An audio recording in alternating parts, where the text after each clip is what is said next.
дар ҷараёни сафари Рустами Эмомалӣ, раиси Маҷлиси Миллии Тоҷикистон ва шаҳрдори Душанбе қарордодҳои ҳамкорӣ ба арзиши беш аз $400 миллион амрико байни ширкатҳои тиҷоратии Чин ва Тоҷикистон ба имзо расид.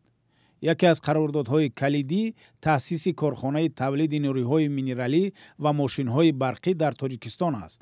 ба гуфтаи Шерали Кабир, вазири саноат ва технологияҳои нав, пешбинӣ мешавад тавлиди худроҳои барқӣ аз соли оянда оғоз шавад.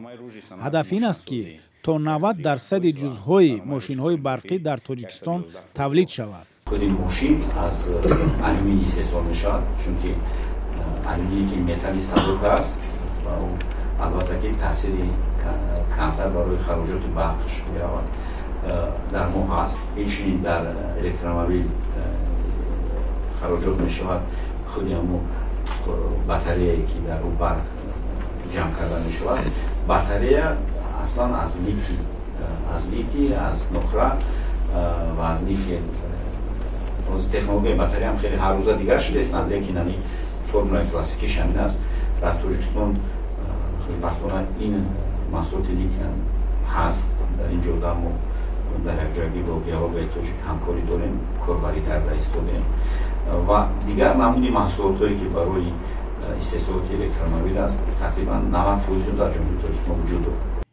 илова бар ин, як маркази логистикӣ дар Тоҷикистон аз тариқи қарордоде ба арзиши $26 миллион байни ширкати Мармарӣ ва Таҷонг Enterprise Management Consulting Co. Ltd чинӣ эҷод хоҳад шуд. дар доираи ин сафар, корхонаи Азоти Тоҷикистон ва ширкати Рунчонг Холдинг Группи Чин ба маблағи $50 миллион амрикоӣ барои навсозӣ ва то 180,000 тонна дар як сол расонидани тавлиди карбамид ё селитра дар Тоҷикистон қарордод имзо намуданд.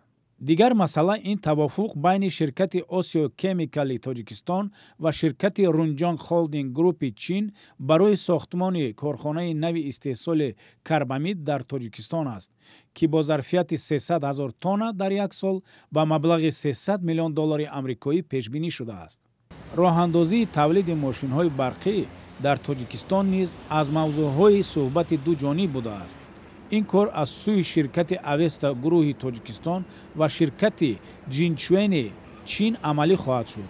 барои тавлиди 1,500 дона мошини барқӣ дар як сол корхонаи муштараке бо маблағи $25 миллион дар Тоҷикистон бунёд мешавад.